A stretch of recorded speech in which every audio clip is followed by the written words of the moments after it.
Hi ಮಚಸ್ and ಮಚೀಸ್, welcome to my mini love. ಇದು ನನ್ನ ಶುಕ್ರವಾರದ ಮಿನಿ ಲವ್. ಯಾಕೆಂದರೆ ನಾನು ಬುಧವಾರ ಮತ್ತು ಗುರುವಾರ 2 ದಿನ ಇರಲಿಲ್ಲ, ಊರಿನಲ್ಲಿ ಹೊರಗಡೆ ಹೋಗಿದ್ದೆ. ಸೊ ಇವತ್ತು ಶುಕ್ರವಾರ ಬೆಳಗ್ಗೆನೇ ಮಳೆಯದು ಪ್ರಭಾವ. ಯಾಕೆಂದರೆ ಇಷ್ಟು ದಿನ ಬಿಸಿಲನ್ನ ತಡೀತಿದ್ದು, ಸಾಕು ಬಿಸಿಲು ಅನಿಸ್ತಿದ್ದು. ಆದರೆ ಇವತ್ತು ಮಳೆ ತಡಿಬೇಕಾಗಿದೆ. ಯಾಕಂದರೆ ಹಾಣ್ಗಲ್ ಮಳೆ ಬೀಳ್ತಾ ಇರೋದ್ರಿಂದ ಹೆಚ್ಚಿನದಾಗಿ ಪಾಪ ರೈತರಿಗೆ ತುಂಬ ನಷ್ಟ ಆಗುತ್ತೆ. ಯಾಕೆಂದರೆ ಮಾವಿನ ಹಣ್ಣು ಕೈಗೆ ಬಂದಿರುತ್ತೆ ಫಲ. ಸೊ ಅದು ಕಿಳೋಷ್ಟರಲ್ಲಿ ಆನ್ಕಲ್ ಬೀಳೋದ್ರಿಂದ ಕೊಳಿಯೋಕ್ಕೆ ಸ್ಟಾರ್ಟ್ ಆಗಿಬಿಡುತ್ತೆ. ಸೊ ಇವತ್ತಿನ ನಾನು ಬ್ರೇಕ್ಫಾಸ್ಟಿಗೆ ಬಂದುಬಿಟ್ಟು ಸಾಂಬಾರನ್ನ ರೆಡಿ ಮಾಡಿಬಿಡ್ತಾ ಇದ್ದೀನಿ ಫಸ್ಟೇ. ಜೊತೆಗೆ ಬಂದುಬಿಟ್ಟು ಚಿತ್ರಾನ್ನ ಮಾಡಿದ್ದೆ ಬೆಳಗ್ಗೆ ಬ್ರೇಕ್ಫಾಸ್ಟ್ಗೆ. ಮಧ್ಯಾಹ್ನದ ಅಡುಗೆಗೆ ನಾನು ಬಂದುಬಿಟ್ಟು ಬೇಳೆ ಸಾಂಬಾರು ಮತ್ತು ಪಕೋಡ, ಆನಿಯನ್ ಪಕೋಡ ಮಾಡಿದ್ದೆ.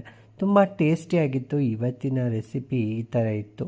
ಏನಂತ ಹೇಳಿದ್ರೆ ಮೊಸರನ್ನ ಅನ್ನೋವಂಥದ್ದು ಕಲ್ ರೈಸ್ ಮಾಡಲೇಬೇಕು ನಮ್ಮ ಮನೆಯಲ್ಲಿ